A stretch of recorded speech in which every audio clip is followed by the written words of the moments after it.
Isaías 58:8. Vamos lá? Aí sim a sua luz irromperá como a alvorada, e prontamente surgirá a sua cura.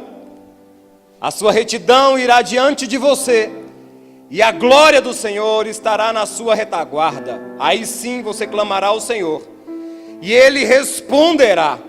Você gritará por socorro, e Ele dirá: aqui estou. Se você eliminar do seu meio o jugo opressor, o dedo do acusador e a falsidade do falar. Nós vamos ficar com a sua Bíblia aberta em Isaías 58.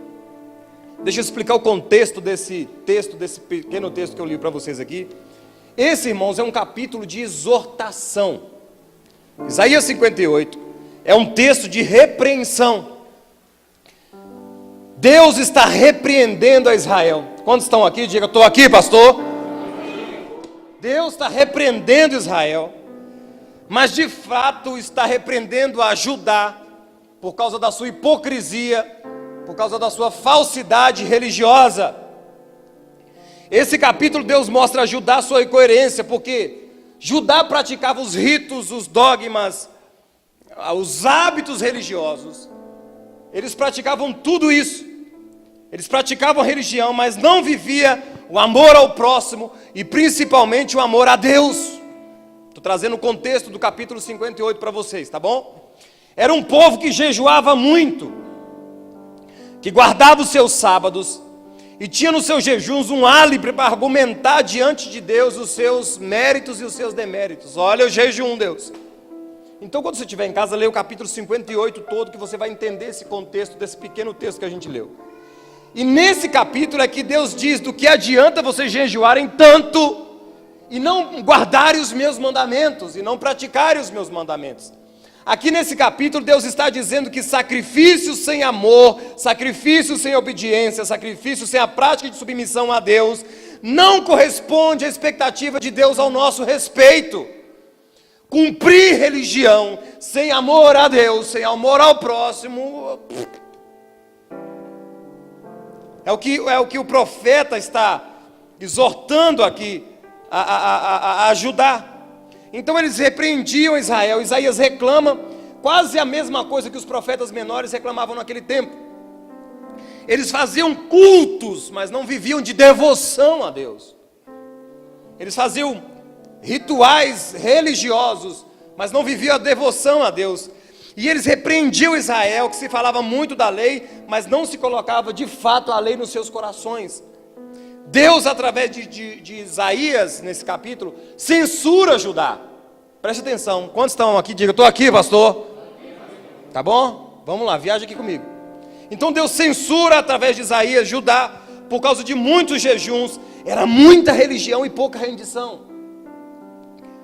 E aí Isaías diz a Israel quais são as promessas. Esse texto que a gente leu, Isaías diz a Israel quais são as promessas, quais eram as coisas que Deus estava prometendo àquele povo.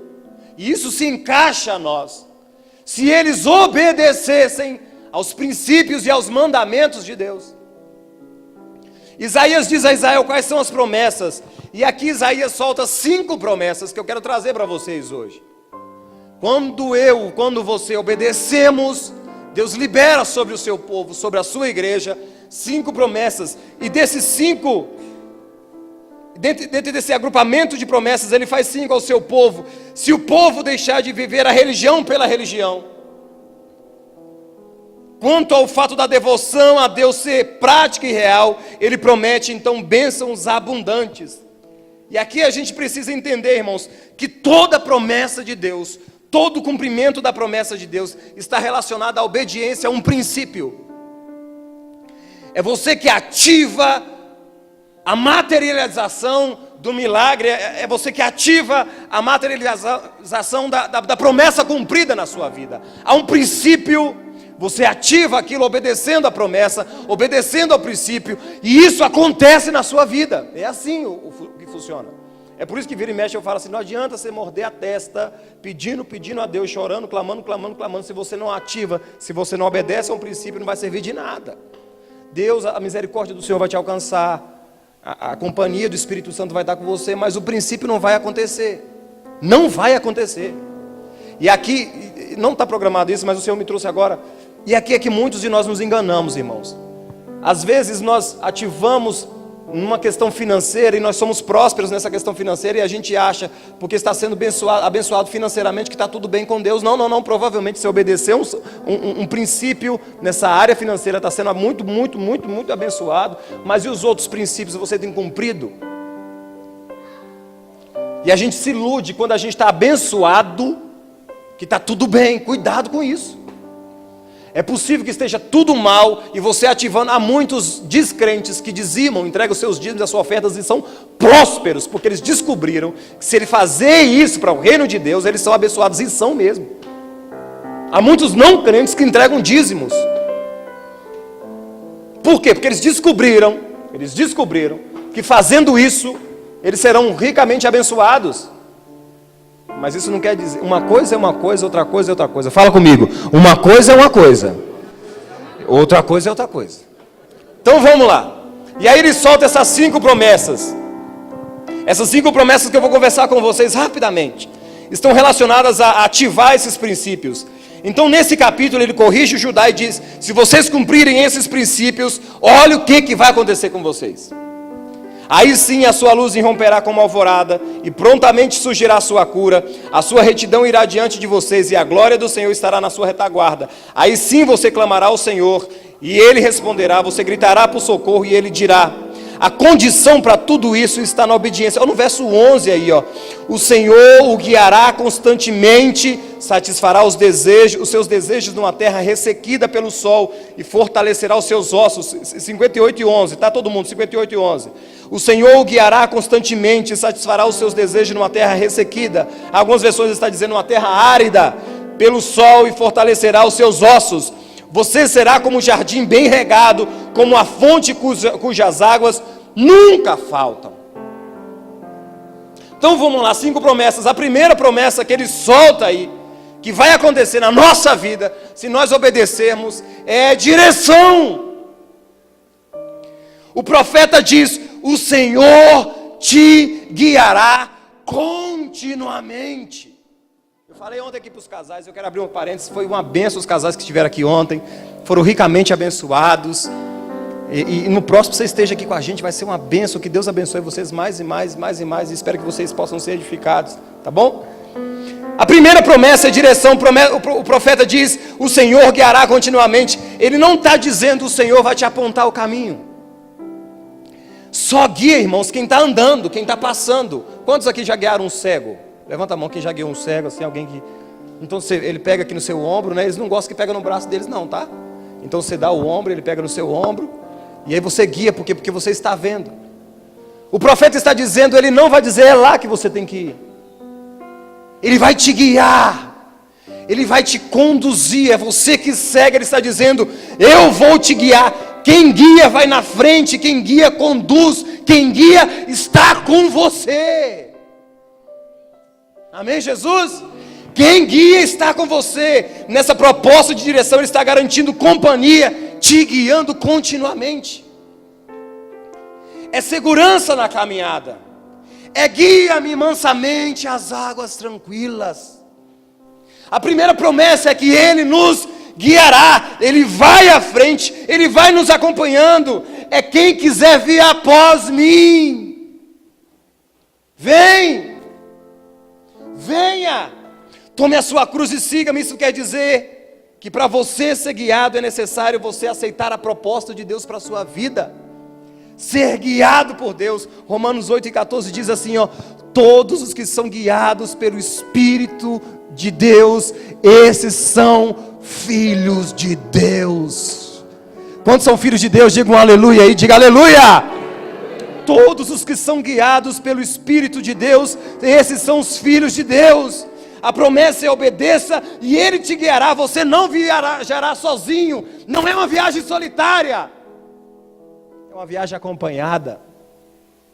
Não é um café puro, é um café com pão de queijo. É não saber muitas vezes que direção tomar. Pastor, para onde eu vou? Para onde eu vou? Onde eu estou? Mas perceber que Deus está iluminando a sua trajetória. Aleluia. Aleluia. Ele nos dá os sinais dos próximos passos a serem dados, a serem guiados. E não funciona pelo horóscopo, não funciona com a leitura da mão, não funciona no tarô, nos búzios. Não é assim que funciona. E como é que funciona, pastor? Funciona somente como igreja. Nós consultamos a Deus para saber que direção seguir. Não é através de cartas, não é através de leitura de mãos. Nós consultamos ao Deus dos deuses e Senhor dos senhores. Nós consultamos ao Deus dos deuses e Senhor dos senhores. O Senhor te guiará continuamente. Essa é a primeira promessa nesse texto. Ele te guiará os seus passos. Então obedece, cabeção, que aí você não vai pisar em falso. Obedece, que você não pisará em falso. Diga comigo, Senhor. Diga comigo, Senhor. Diga comigo, Senhor. Toma a direção da minha vida.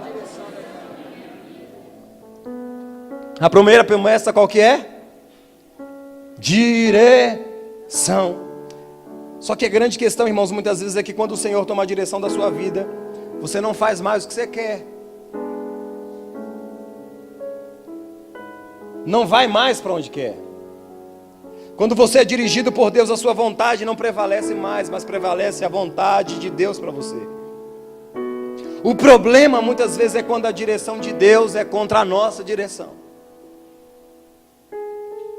Quando a direção de Deus é contra a minha, é contra a sua direção, aí fica complicado. Paulo tinha 3 lugares para ir, pregar o Evangelho, e o Espírito Santo não deixou ele ir em lugar algum. 3 lugares, eu vou para 3 lugares, e o Espírito Santo impediu que ele fosse a esses 3 lugares. Ser guiado por Deus muitas vezes, irmãos, é ir contra o lugar que você quer ir.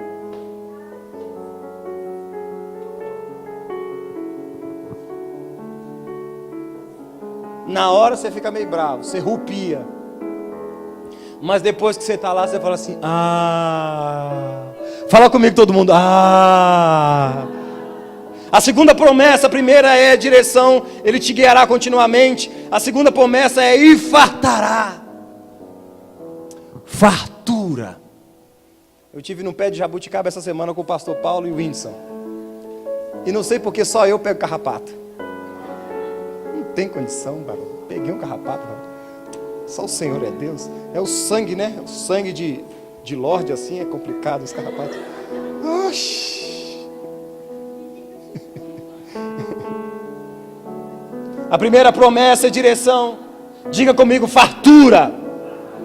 A segunda promessa, irmãos, é incrível. A segunda promessa é provisão.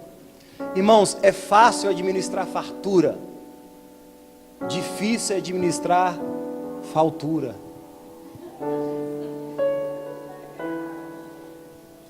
Irmão, se administrar muito, você pode até perder muita coisa. O problema é você administrar o que você não tem.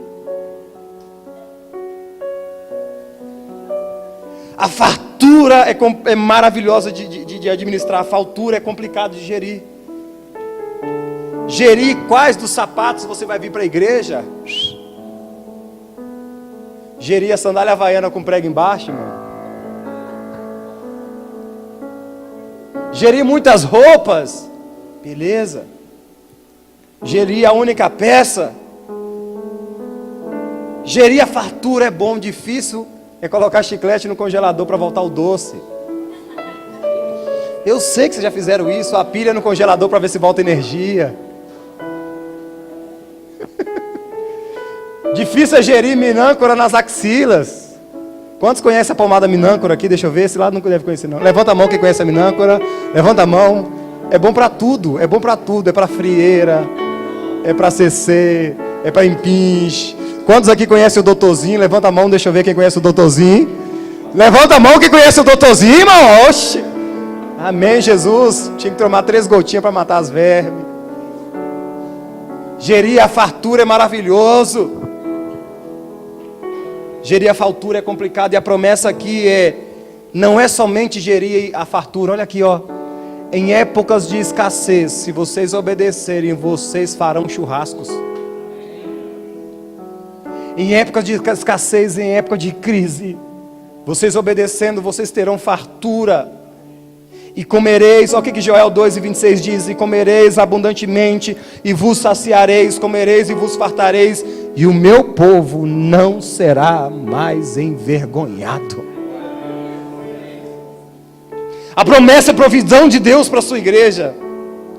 Para você Ele vai te suprir. Por quê? Porque Ele é o meu pastor e nada me faltará. Então faz dele seu pastor, senhor.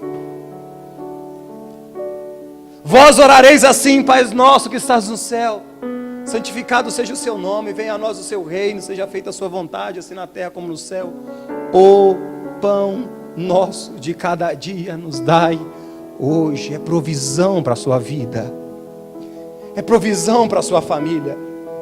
Eu declaro sobre a sua vida que a provisão do Senhor, ela chega hoje, e vai chegar no máximo, essa semana lá na sua casa. Eu profetizo isso sobre as suas vidas. Ele fartará a sua alma. É festa em dia de crise. Ainda que todos contem miséria, comecem a louvar a Deus. Deus abrirá as portas onde você nem imagina. Oh! Porque eu é que sei os pensamentos que são a vosso respeito. Eu é que sei, vocês não conseguirão imaginar, porque olhos não viram, nem ouvidos ouviram, nem subiu ao coração o homem, o que Deus tem preparado para aqueles que o ama.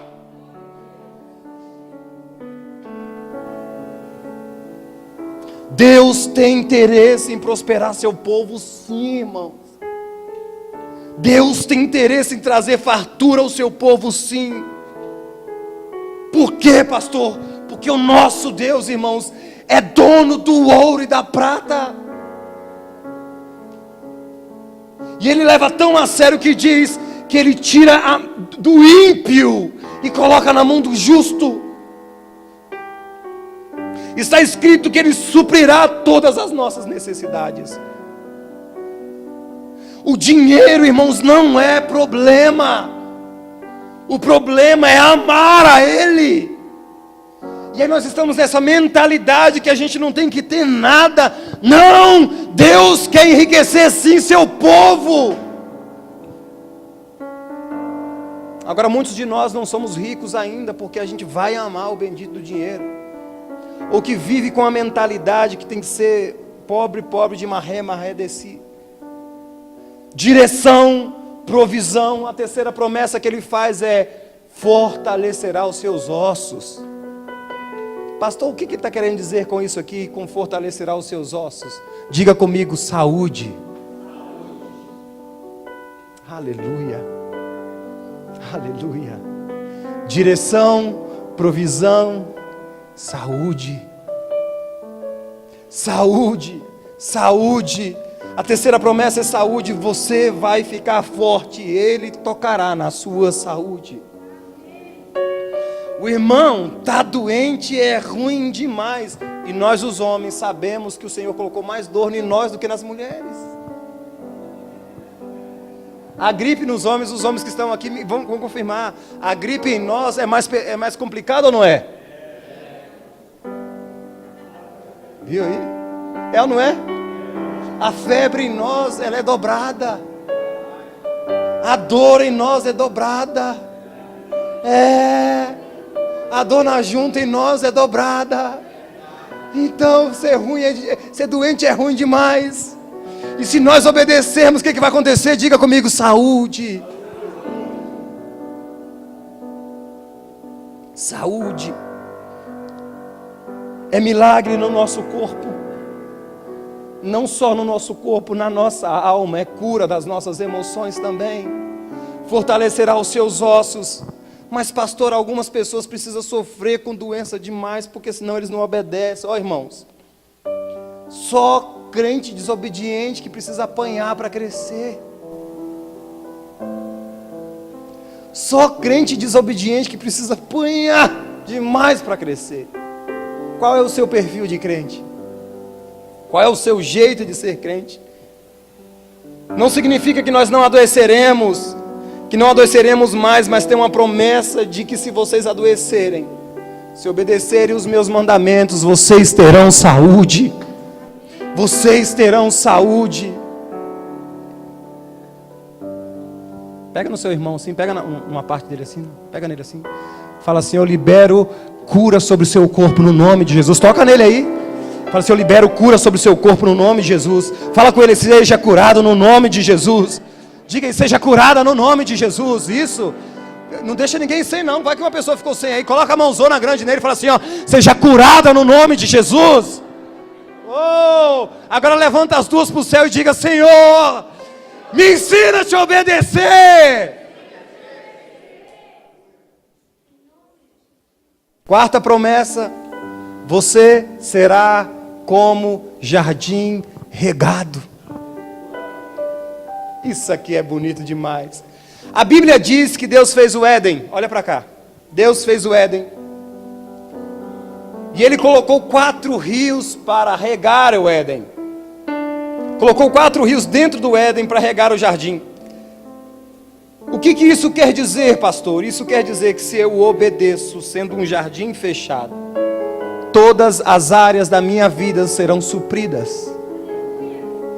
Vocês ouviram, irmão? Vocês ouviram? Isso quer dizer que se eu obedeço, todas as áreas da minha vida serão supridas. Todas as áreas da minha vida serão supridas, serão banhadas e abastecidas pelo Senhor. Serás como jardim regado. Isso fala de quê, pastor? Isso fala de avivamento. Isso fala de alma encharcada pela plenitude do Espírito Santo. Isso fala de manto. Isso fala de Isso fala do derramado Espírito Santo dele sobre nós. Você será como um jardim regado. Isso fala do inundar você com o rio de Deus. Quem crê em mim, como diz as Escrituras, do seu interior fluirão rios de águas vivas.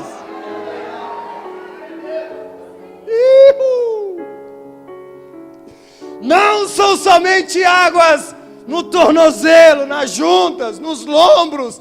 Serão águas que você perderá o controle da sua vida. Você terá que nadar. Como um jardim fechado. É como se você fosse uma ilha particular de Deus. É tanta água que você não controlará mais a sua vida. Os meninos cantaram aqui Joel 2:28, a dizer que nos últimos dias derramarei do meu espírito sobre toda a carne. Derramarei, ele está dizendo: eu vou inundar você com a minha plenitude, você não vai ficar mais normal.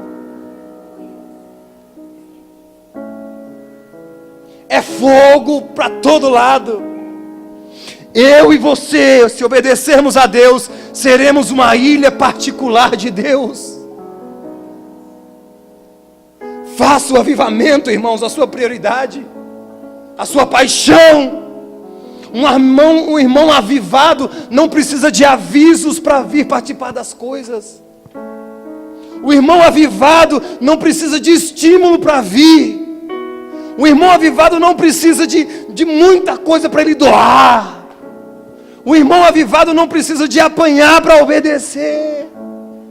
Um irmão avivado não precisa de muita coisa para ele estar junto. Se nós obedecermos, seremos como um jardim regado. Façamos do avivamento a nossa prioridade. Um irmão avivado, ele não se sente o rei da cocada preta. Por quê? Porque ele é somente um servo, e o seu rei é o Rei dos reis e Senhor dos senhores. O que está faltando muitas vezes para nós, irmãos, é esse avivamento. Não é a alegria de fim de culto, é o ardor que fica em você amanhã, segunda-feira. Avivamento não é o que você sente, é a resposta daquilo que você sente no domingo. Avivamento não é o que você sente aqui, o que você sente numa conferência. Avivamento é o que você faz com aquilo. O que eu e você estamos fazendo com aquilo que recebemos de Deus? Isso é avivamento. É aquilo que arde na madrugada. É o impulso de amar, ainda que humanamente seja inviável. Avivamento é voltar ao jardim. É voltar à originalidade. Avivamento é voltar a ser tal qual Deus nos fez para ser. Se vocês me obedecerem, vocês serão minha ilha particular. Quantos aqui gostariam de ser a ilha particular de Deus? Levanta sua mão assim, diga: eu quero, Senhor. Diga: eu quero, Senhor. Eu quero, Senhor. E a última promessa para encerrarmos. A última promessa, a quarta é: você será um jardim regado. E a última promessa é multiplicação. Serás como um manancial cujas águas nunca faltam. Pastor, o que quer dizer isso? É o que você tem, não ter somente para si. É o que você tem, não ter somente: pastor, eu só consigo produzir para o meu sustento. Pastor, eu só consigo produzir para mim. O que é isso, pastor, de multiplicação? É o irmão conseguir suprir mais de um. É suprir mais de dois. É você ter para você e para mais 50. É você ter para você e para mais 5, para mais 10, para mais 20, para uma cidade inteira. A quinta promessa é multiplicação. Eu não vou produzir somente para mim. É o que não é somente o irmão que traz para si. É o irmão que é abençoado, e essa bênção que vem para ele vai para um monte de gente. Há um nível de bênção, presta atenção nisso aqui, irmãos. Há um nível de bênção que Deus quer liberar para o seu povo, só que infelizmente isso não atinge a todos. Porque Deus faz exceção de pessoas, pastor? Não, porque nem todos estão treinados ou preparados para receber esse tipo de bênção. Presta atenção nisso aqui, eu estou encerrando. Há um nível de bênção que Deus quer derramar sobre todos, mas somente alguns conseguem absorver esse tipo de bênção de multiplicação. Por quê? Porque nem todos têm o seu coração treinados para isso. Não estou falando somente de dinheiro, estou falando de tudo. Estou falando de tudo. Alguns conseguem ser somente poço, retém para si. Outros conseguem ser rios, quem passa bebe dele. Presta atenção que eu estou encerrando. Que tipo de pessoa você é? Que tipo de irmão você é? Um poço para si? Ou um rio? Pois quem passa desfruta e bebe.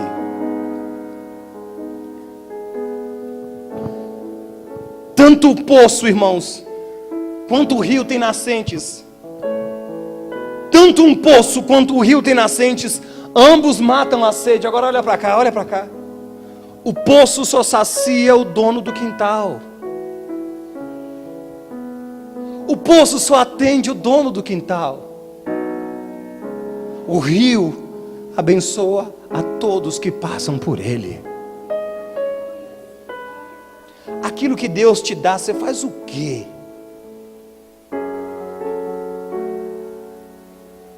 Quem é você? Ismael, filho de Abraão. Ismael, filho de Abraão com Agar, cavou um poço. E quando ele cavou esse poço, olha que incrível isso aqui.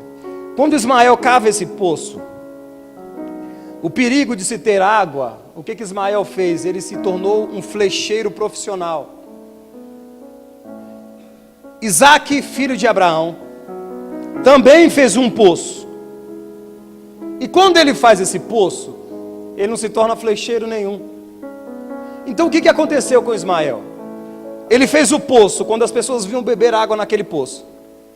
Ele era tão bom flecheiro que ele atirava as flechas e afugentava as pessoas que estavam naquele poço. Então aquele poço ficou somente para Ismael, filho de Agar. Isaac fez esse poço também. E as pessoas iam beber água. E eles gostaram tanto que roubaram o poço de Isaac. O que Isaac fez?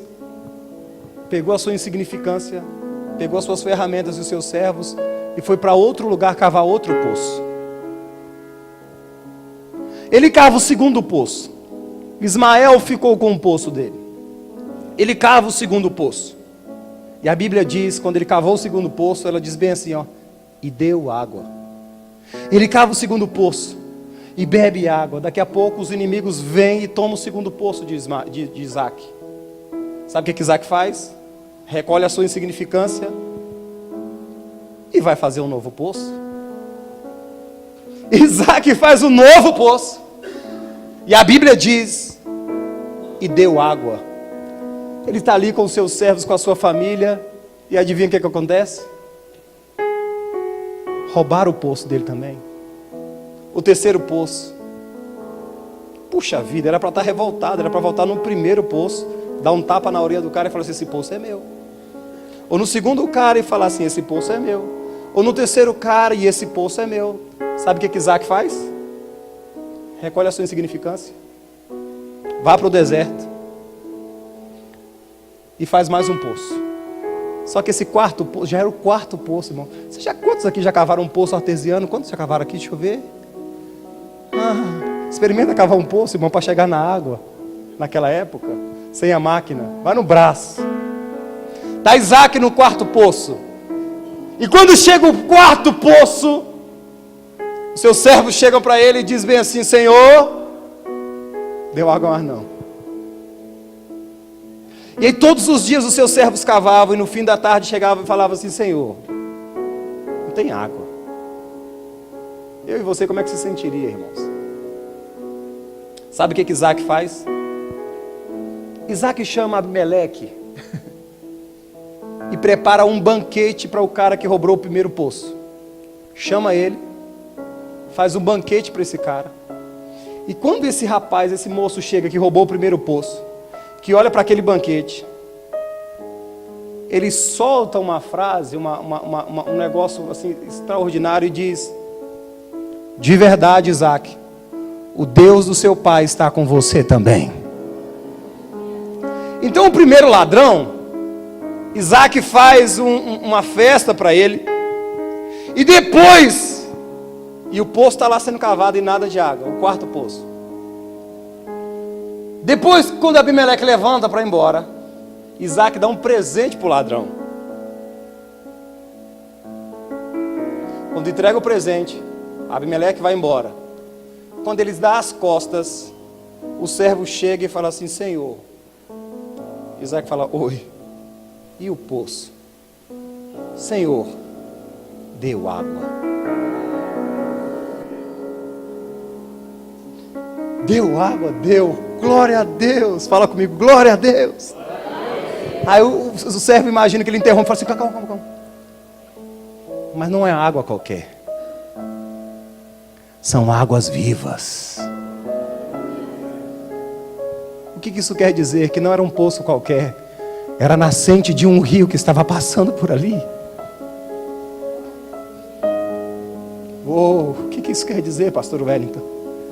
Que todas as vezes que as pessoas nos roubam as coisas, provavelmente os nossos inimigos estão sendo usados por Deus para nos fazer subir, para estar no centro da vontade dEle. O que isso quer dizer, pastor? Que quando você liberar o seu Abimeleque, quando você parar de brigar por pouca coisa, por bolinha de gude, por miséria, por roupa, por sapato, por besteira, por batom, por raiva, por ódio, quando você parar de brigar, parar de lançar fora essas coisas, com essas coisas de menino mimado, você vai receber essa notícia, encontramos água, e o texto diz que são águas vivas. Sabe o que é água viva ali? É a nascente de um rio. Cada vez que alguém roubava um poço de Isaac, penso que Deus estava dizendo, Isaac, eu estou te levando para uma nascente, para um lugar onde você encontrará um manancial.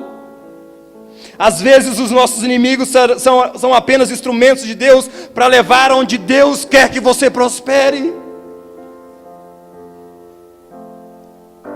Ismael não saiu do poço, mas Isaac ganhou um rio. Quando o seu coração for treinado para abençoar os outros, o que te espera não é um poço para si. O que te espera é um rio que pode abençoar milhares e milhares e milhares de pessoas. Se coloquem em pé, meus filhos, se coloquem em pé, se coloquem em pé.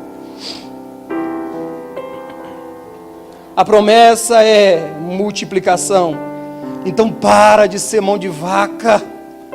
Para de ser murrinha com as suas coisas, com as coisas que Deus te deu. Abra mão. Deus não quer que você seja somente esse poço onde abastece o seu quintal. Deus quer que você seja um rio, um manancial. A promessa é multiplicação. Deus, a sua palavra diz, Senhor, que se nós te obedecermos, Pai, nós teremos todas essas promessas cumpridas na nossa vida, Pai. Direção, provisão, saúde, multiplicação estarão sobre nós, Pai. E eu oro com os meus irmãos nessa hora, Senhor. Oro com toda a sua igreja nessa hora, Senhor. Nos ajude a te obedecer, por mais que a gente não compreenda os seus caminhos. Mas que a gente, quando chegar lá no fim desse caminho, a gente possa cantar: vai valer a pena, vai valer a pena, valeu a pena. Nos ajude a ser manancial para a nossa família. Nos ajude a ser manancial para os nossos irmãos nas nossas casas, para os nossos filhos, para os nossos pais, para os nossos irmãos aqui na igreja, para os ímpios, para todos. Nos ajude a ser manancial e que o povo possa ver que o Senhor é Deus nas nossas vidas, meu Pai. Senhor, nos ensina a te obedecer. Nos ensina a ser guiados pelos seus santos e maravilhosos caminhos, Senhor. Nos guie, nos conduza, Senhor. Traga avivamento sobre nós. Traga fogo sobre nós. E nos encha com a sua glória, com o seu poder, no nome do Senhor Jesus, meu Pai. Amém, Jesus. Amém, Jesus. Amém. Você pode aplaudir ao Senhor Jesus, meus queridos? Quem está feliz? Feche os seus olhos comigo. Paizinho, obrigado por essa reunião. Peço ao Senhor que o Senhor leve em paz este povo e que os conduza cada um à sua casa, guardados e protegidos pelos anjos do Senhor. Que todos eles tenham uma semana abençoada e cada um possa cumprir na vida de cada um de nós essa palavra que foi ministrada hoje. Se nós nos adequarmos à tua vontade, com certeza os nossos poços, os nossos rios serão fartos. E eu peço no nome de Jesus que cada um de nós possamos compreender a tua palavra e vivenciar todos os dias para que o seu nome seja glorificado na nossa vida. Eu oro agradecido no nome de Jesus. Estenda a sua mão, que o amor de Deus o Pai e a comunhão de Jesus Cristo, a doce consolação do Espírito Santo de Deus esteja com todos vós. A paz de Deus que excede todo o nosso entendimento, guarde nossa mente e guarde o nosso coração em Cristo Jesus. A vitória de quem? Pelo sangue. Vão em paz, que Deus vos abençoe.